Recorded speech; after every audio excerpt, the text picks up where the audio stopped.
everybody. Welcome to another episode of The Family Business. I'm happy to introduce Stacey Porter and Henry, her beloved son. They are interesting people, to say the least, and we're going to find over the next period of time that we're together all the things that make them unique. So thanks for coming on the show, both of you. I really appreciate you making some time. Hi, Matt. So glad to be here and happy to be here with my little one. Absolutely. Well, not so little. I was going to say, he's probably bigger than me. So if you could, take a minute, Stacey, and just give a quick snapshot of what you do and where you do it, because I think that would be interesting to a lot of folks. Yeah, you got it. So I head up people and culture at Outset Medical, and it probably sounds like a bit of a made up job, but my goal at Outset is really just to create a platform and a culture where we attract great talent, we mobilize and make sure that they have challenging, big, rich, stimulating jobs, and that we create an atmosphere where people can learn and do the best work of their careers. And you do it. I have some insight. I've known plenty of people at Outset who have been hired there, who have been there a long time, some who have only been there for a short period of time. And no one ever says anything negative about the culture there. It's fast-paced. We all know it's warp speed there. I know that's the way you guys roll, but it's amazing how you've been able to create that. So why don't we unpack that a little bit, and then we'll get into some more of the things that are family intertwining of all that we do here. How did you create that where it's a sustainable, rapid pace that it is, and to be so productive? I mean, Outset is incredibly productive. So I'm curious, were you involved in the initial components there with Leslie, or how did it all work when it started of what we're going to create as far as what it's like to come work here? Yeah. Oh, I love that question, Matt. So early on, no, not at all. I became part of the Outset family in late 2018, Okay. and we had about 100 employees. But what I quickly kind of gleaned from being there was just it's a group of people who care so much about what they're doing.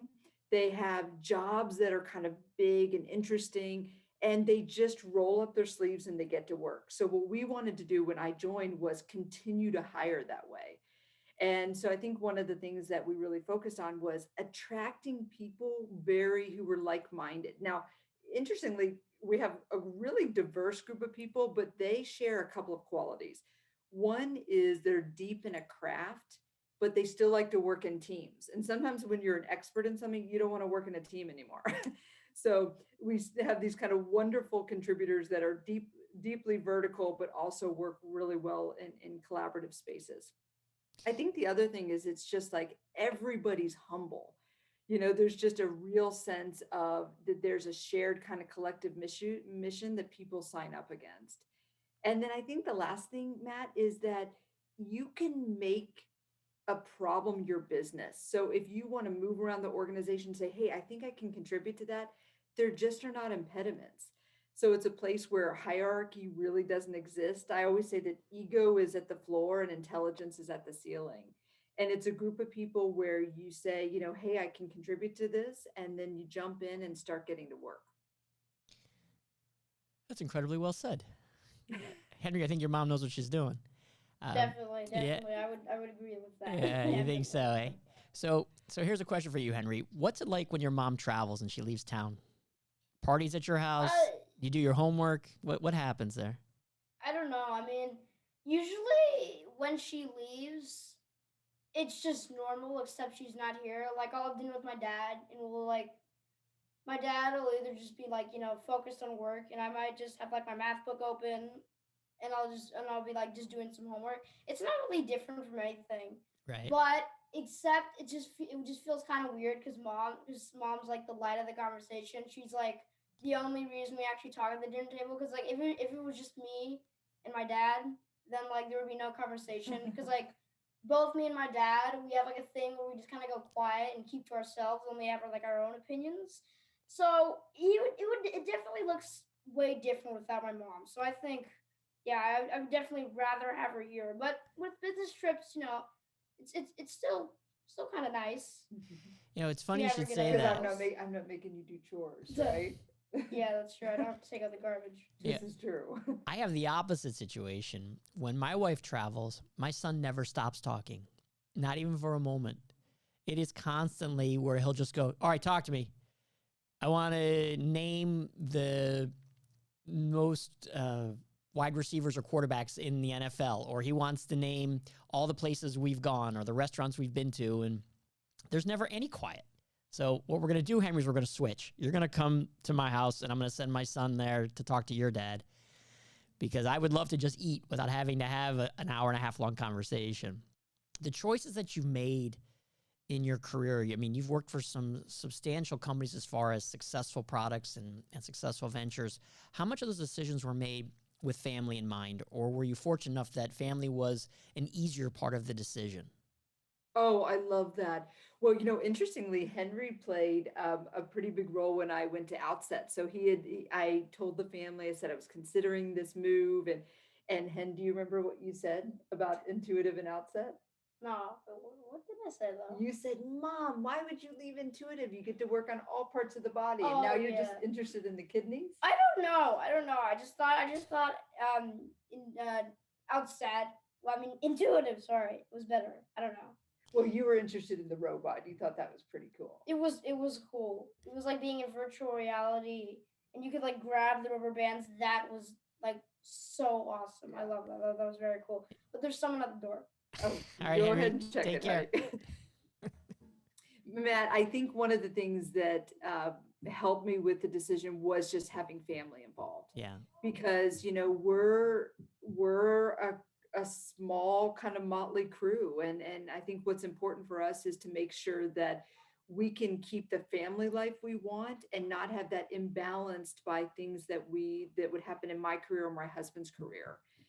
He's just as busy. He's a busy architect. And Right. so he is also traveling, also working on job sites all the time. And, want to make sure that Henry can have a childhood and a life where he gets to experience both of us, but also gets to do some of these things that he wants to do, sports or, different kind of learning adventures. So I have always made decisions with the family first. And one of the reasons that I actually went to Outset was to slow down a bit on travel. I used to travel quite a bit at Intuitive. Welcome back, Henry. You didn't miss too much. You're the man. So that's interesting, because I think this is my personal opinion, but I think there's some value in a parent traveling and a kid learning how to get themselves dressed, get their homework done, understand that an assignment that you should have said something about it 4 days ago, and now it's due. It's a great lesson learned that, you know what, you should have spoke up earlier. You knew I was traveling over the next few days. We should have gotten it done before I left. And I just think there's so many things that come along with that. And so, Henry, I'm glad you're back. Do you think that your mom traveling helped you be more responsible? I think it kind of does. Because, like, mom's really the cop of the house. Like, Yeah, she's the cop. Okay. with my dad, like I said, he's very quiet. Yeah. He'll eventually notice that, like, he'll say, like, hey, you've done your homework or something. I'll be like, yeah, sure, I have. But, like, the thing is that he won't really check. Like, he'll never really be like, oh, did you actually do this? Or you're not just saying, like, oh, did you do my homework? With my mom, like, she'll say that, but she'll be more specific. Like, hey, did you get this done? Or you're like, oh yeah, remember there's that due on, like, whatever, because she actually has the access to, like, all my homework and stuff. But I would still say that, yeah, I think I'm pretty independent when she leaves, because that reminds me, like, oh, okay, yeah, I can get my homework done this time, then I'll just have enough time to play, then I can go take out the trash or something like that. It gives me some time to think about what I should be doing on, like, a regular basis, because when she's not home, I think about it more, because most of the time when she's home, she has to tell me it, but then she's not home, yeah, I get more of a clear idea. So, yeah, I think her not being home, I wouldn't want to say it helps, but yeah, I guess that's kind of the case. Matt, I think I'm a micromanager in the home. It sounds like, and correct me if I'm wrong, Henry, it sounds like you're just looking to avoid the lecture so you get your stuff done when she's not there. Exactly. Yeah, I understand. My son is the same. So actually, Matt, there's something funny at our house. We always say that Hen and I have talked about how we hate Sundays because Sundays are busy and we're trying to get a million things done so the week goes smoothly. And so what we've decided now is Sundays, we're going to reverse that and kind of have anti-intense Sundays. So we can start hating Sundays at like 7:30 at night, but the day is really fun and easygoing. It used to not be that way. Does that work? Have you been able to change that? I think we're trying. Yeah, I mean, because like on Sunday at like what, like 4 or 3 o'clock. I mean, that's like when my friends come to get me so we can go swimming. So I mean, it's not that bad. But when it's like night, that just reminds me of school. Yeah. Like, I mean, not that school's bad, but I would just rather. You could say have more school's time. bad, Henry. I hear you. That's okay. Yeah, I used to feel that way about Thanksgiving when I was in college. There seemed to be no excitement because you were going home knowing you were coming back to finals 2 weeks later. So you'd go home with your books, you'd barely study, you'd be so mindful of that you weren't even really on vacation. Yeah, that's right. I would have much rather college ended before Thanksgiving for the semester, but no one really listened to me on that plan. You have something that you do that I read about that I wanted to ask you because it's one of my favorite organizations. That's Dress for Success.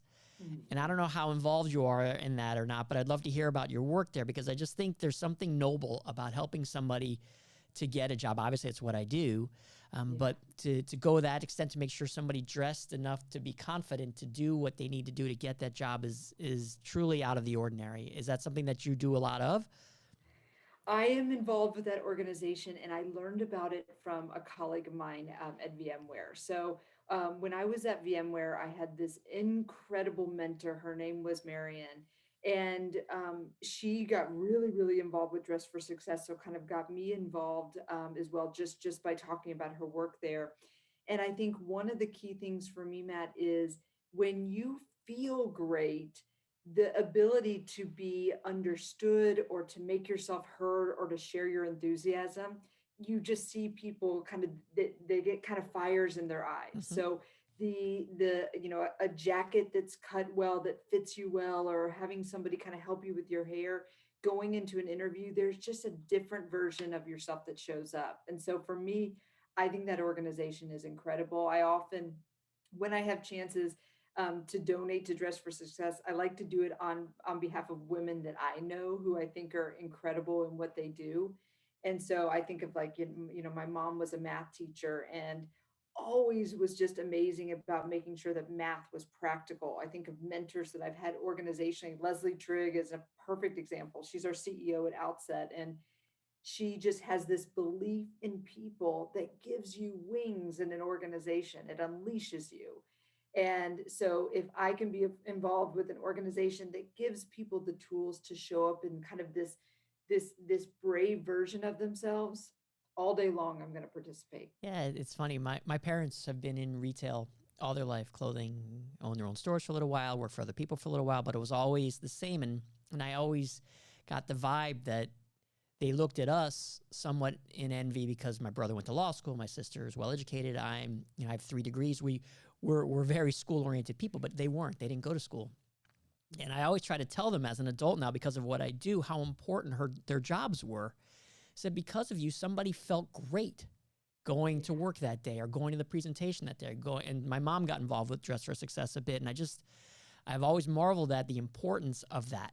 And I was just explaining to my niece, too, she wants to be an orthodontist, and I said, the value of helping somebody want to smile and to feel great about how they look, there's magic in that. That's not anything minute. Magic That's is massive. the perfect word. Yeah, Magic is the perfect I'm glad word. to hear that you're involved. I think that's great for anybody, men or women, to just see somebody, give them the encouragement to just try to dress yourself up a little bit and see what a difference it makes. You walk into the room and someone gives you a compliment, and all of a sudden you're feeling like, I belong here. I'm supposed to be here right now. I think belong is the right word, Matt. I love that. I think it's that first kind of impression that you make that says, hey, you know what? I can do this job, or I can be additive in this way. And it just, I think, opens up this door of possibility. So for me, it's been quite a labor of love. Yeah, no doubt. Tell me about How to Thrive Together. I saw a couple of videos. I want to understand what it is that you're doing, because I think that's more importantly than doing things internally. You're now externally showing the world, look, this is what we do, and this is what we're trying to exhibit. So if you can give me some insight there, that'd be great. Yeah. I think one of the things that I'm seeing a lot, and just cultures that we create internally, but actually kind of communities that emerge externally, is just space to really connect, to have kind of these civil conversations, not feeling like you have to be on the same page. One of the things that we're doing at Outset, and this really kind of was born in a weird way out of some criticism of not doing enough kind of in the diversity space, is we've created this kind of this thing that we're doing called tables of six. And these tables of six are ways that we bring people together from all over the organization, and allow them to talk about issues that they have kind of strong beliefs on, or emerging beliefs, but maybe loosely held, or experiences that have shaped kind of a perspective, and without trying to funnel everybody into kind of one way of thinking. And it's been fascinating. It's truly the alchemy of getting people together is just the different experiences. And I always learn something and I always get pause, but I think it's a nice thing to have a place where you can just say, listen, I grew up in Kentucky, and one of the things that I've always had kind of like this strange perspective on are people with tattoos, and this is how that shaped my interactions. Or, I grew up in a place where there wasn't a lot of diversity, and this is how it shaped my thoughts. So that's been really, really interesting. And I find that as I talk with my colleagues who are in talent attraction, talent development, they're looking for spaces in companies to be able to do that, to bring people together to talk about real life issues, where we used to say, hey, listen, work is not personal. Leave that at the door. Come in, and work is about business. I don't think you can say that anymore. I think work is No, very personal. no, you absolutely cannot. That's for sure. So Henry, let me ask you this. So you see your mom does all of this leadership type thing where she's not so much the boss or in charge, because that's not really what a leader does. A leader is somebody who sets an example. A leader is somebody who's supportive. Do you think that because your mom is that way, that it helps you to be a leader? Mm, that's difficult, but I think I have the answer to that. Shoot. She kind of shapes my life like I'm a lump of clay, Uh-huh. but I mean, she encourages me to do things and maybe try and become a leader, like become a role model for someone else. Because like maybe when I'm with my, like, I don't know, yeah, maybe when I'm with my cousin Lucy, she's only a few years old. I think she's like, how old is she? She's like She's four. like 3 or 4, yeah. And then she's like, hey, be gentle, and I'm like, okay, yeah, sure. Overall, I would say yes. She definitely has given me a good experience on how being a leader, setting an example, or being a role model helps. But overall, I think it's more of I think more of I make my own decisions. But she definitely has encouraged me with things. That is the You are right your own answer, person. my boy. That's the right answer. Because no matter how fantastic your mother and father are, it's not their life, it's yours. And you've got to lead it. You're the one who goes to school. You're the one who gets the job. You're the one who makes your friends. Your parents, do you think your parents walk up to kids and say, hey, do you want to be friends with Henry? No, you have to do Definitely that. not. That would be really weird. Although I do stuff like that to embarrass my kids from time to time and just mess with them, and they run. And so you have this deep education, Stacey, and you've obviously expanded that. I'm curious, where does that end for you? In other words, some people they're lifelong students.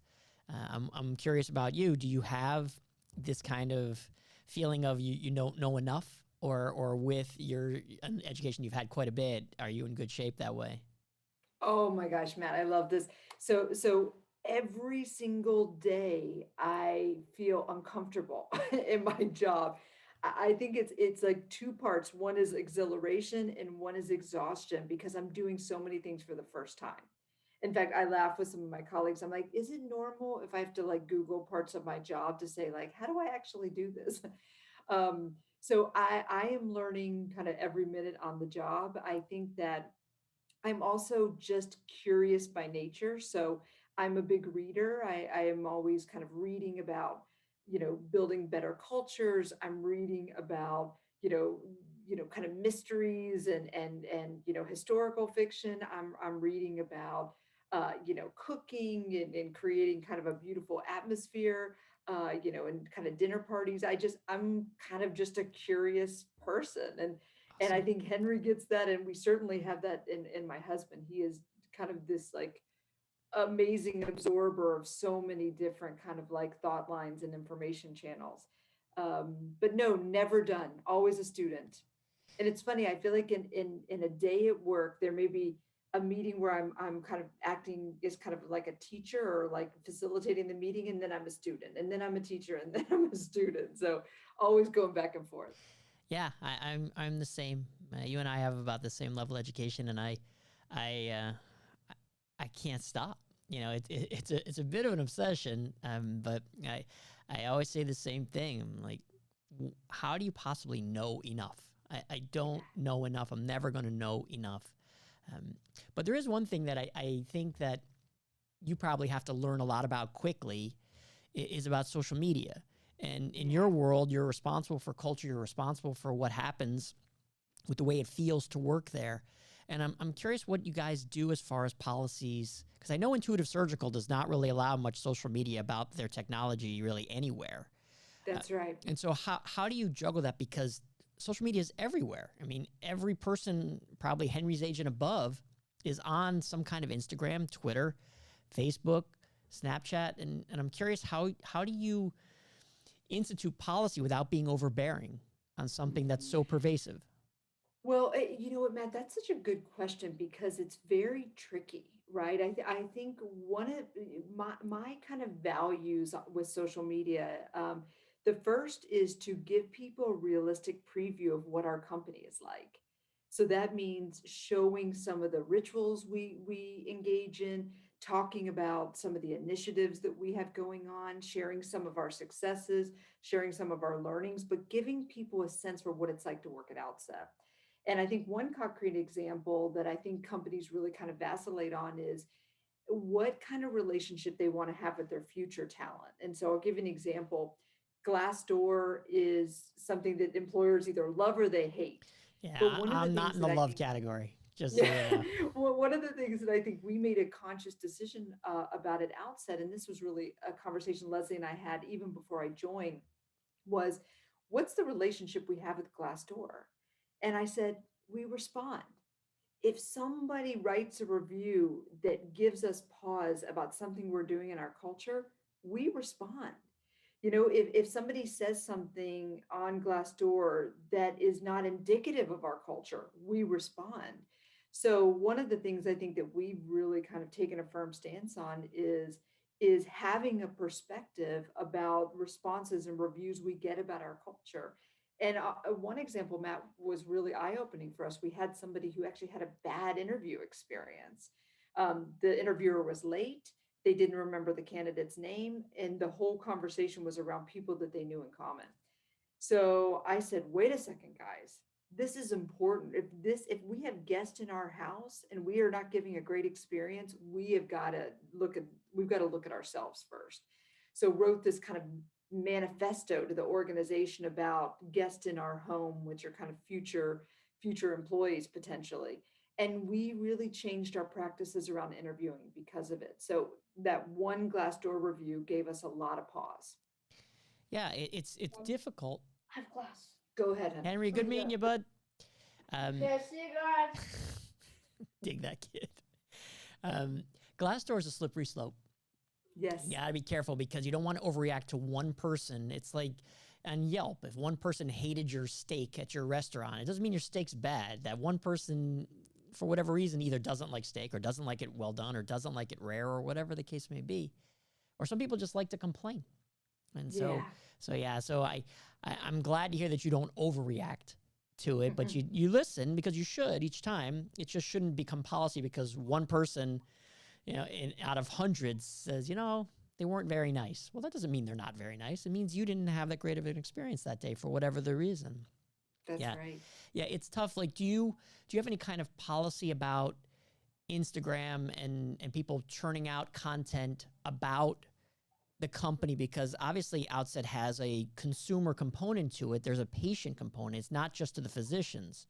Right. So how do you keep tabs on that while letting people be themselves and have a love of the company and put things out there? That's a really good question. I think one of the things that we focus on is anything we're posting from Outset, we're reviewing internally. Is that right? Okay. So we have a group, and it's very cross-functional of all different kind of from product, from commercial, from our legal team, and we are really looking at anything that we would potentially put on social media, and just really scrutinizing it first.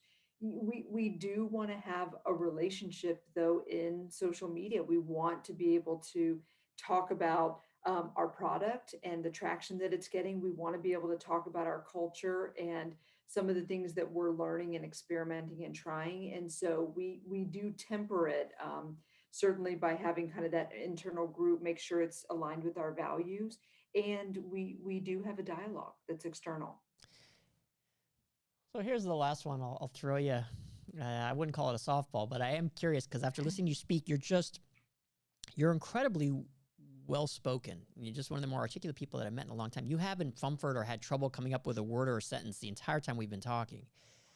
So I'm curious, are you able to shut that down and just be a mom and push Henry in the pool and to do like the goofy stuff? Or is it harder for you because you have to be so on top of what you're doing? You have so many people counting on you, of you being a certain type of example. Like, I'm curious if you're allowed to just let your hair down and just hang out. Oh, all day long, especially I at the office am known as being goofy. Okay. And having like some strange humor. And at home, Henry would say the same thing. In fact, one of the things we do upstairs in our kitchen, we have Alexa, and we'll say, Alexa, play this song. And then we just kind of dance around the kitchen. And he's like, Mom, your moves are so 80s. And I'm like, this is how I grew up dancing. But we definitely let our hair down. And I have to tell you, Matt, if I've had a big week at work, Friday night for me is like pizza, popcorn, a movie, and like just kind of doing a reboot. I'm sometimes all talked out by Friday night. Yeah, I get it. I talk so much during the week that when I go somewhere socially, sometimes I don't say much of anything, and everyone stares at me like, "Aren't you talk for a living?" I'm like, "Well, yeah, but I'm talked out." Yes, and I'll totally. listen, but I got nothing. I can definitely get talked out on Friday nights. What's funny though is if my husband and I are doing something social on Saturdays, one of the things he always tells me is he's like, listen, how come you're always in talent recruiting mode? Like you don't have to recruit people at dinner parties. And I'm like, that's just what I do. That's what I know. So that sometimes gets annoying for him. That's really funny. The thing that I take from work is I can listen to 3 or 4 conversations at once. It's just an innate recruiter thing that you pick up. Yeah. And so whenever my wife wants me to understand what's going on at another table, she'll go, all right, get your radar up. What are they saying? And so that's my hidden talent. And so I have a hard time shutting that off. I can't just lock in on just my table. I'm always listening to what's going on around me. So you and I have something in common that we have a hard time shutting that off.